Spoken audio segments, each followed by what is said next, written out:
apabila orang soleh meninggal, kata Nabi, ruhnya akan mengalir keluar daripada badannya dengan mudah, seperti mana mudahnya air yang keluar meninggalkan bekasnya. Orang soleh ni pasal apa ruh dia senang keluar? Kerana ruh itu sudah lama merindui Allah, kerana ruh itu sudah lama merindui Rasulullah. Ni orang soleh.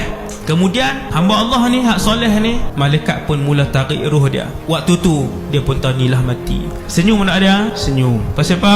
Seronok nak jumpa Nabi SAW. Ketika ruh sampai di halqum, ketika itulah dia akan melihat dua alam serentak. Yang pertama ialah alam dunia, hak dia ada dalam bilik tu. Alam kedua yang dia akan tengok buat pertama kalinya, alam ghaib yang menguji keimanan kita. Itulah hari pertama kita akan melihat makhluk ghaib, iaitulah malakul maut. Bila kali pertama dia pandang malaikat maut, seandainya wajah malaikat maut ketika itu adalah seperti rembulan yang terang benderang datang dengan wajah yang berseri-seri, maka ketahuilah sesungguhnya dia mati dalam keadaan husnul khatimah. Alhamdulillah. Tuan-tuan, siapa yang mati husnul khatimah, dia boleh lega dah. Sayyidina Uthman kata, alam barzakh ini adalah penentu. Sesiapa yang baik mati barzakhnya, maka mudahlah selepas alam-alam yang lainnya. Dan kata Sayyidina Uthman, sesiapa yang buruk barzakhnya, maka susahlah alam-alam yang selepas itu.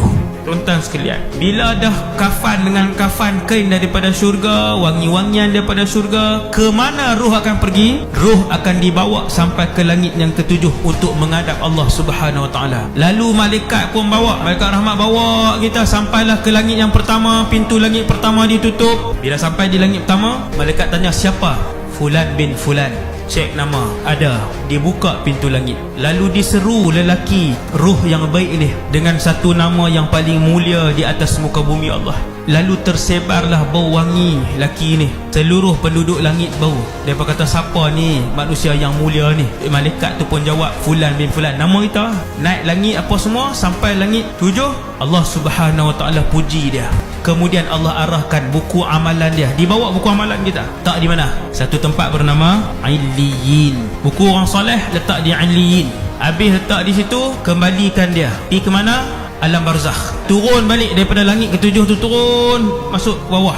Mayat badan kita dimandikan, dikafankan, disolatkan, kemudian ditanam. Habis tahlil, talqin apa semua, orang pun dah tanam apa semua, orang pun akan tinggalkan kita. Kemudian lalu dia akan didudukkan oleh dua orang malaikat. Yang ni lah barzakh waktu tu. Sebab kita ada jawapan, kita pernah mengaji. Kalau orang tak pernah mengaji, dia kata ni apa dia ni? Alam apa ni? Siapa nak mai? Kenapa duduk di sini? Pasal apa tak hidup? Dia tak ada jawapan, walaupun dia Islam. Tapi kalau dia pernah mengaji, dia tahu ni barzakh. Sagi apa akan berlaku? Malaikat akan mai. Berapa orang?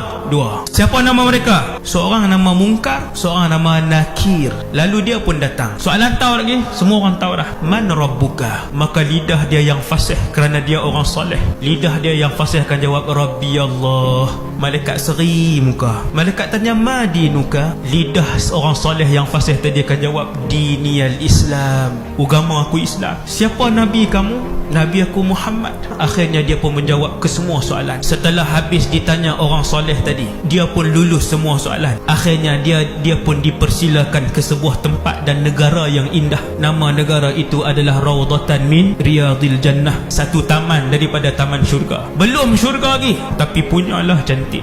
Di situlah alam barzakh, di situlah ruh orang soleh tinggal buat sementara waktu. Mereka berjalan, mereka berseronok, mereka boleh tengok dah kawasan dan tempat yang indah. Rehat dah. Apabila ruh dia dibawa ke situ, roh lain pakat mai. Semua pakat mai ni, pakat mai rumun dia, pakat mai tanya, wahai Fulan, ni duduk mana tahu, nampak macam mana?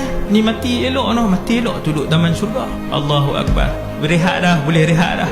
Hak nak susah, hak nak letih ibadah dunia saja. Yang sudah duduk di taman syurga tak pernah kebulung untuk kembali ni, nak mai alam hak penuh dengan penipuan dan hasad dengki ni.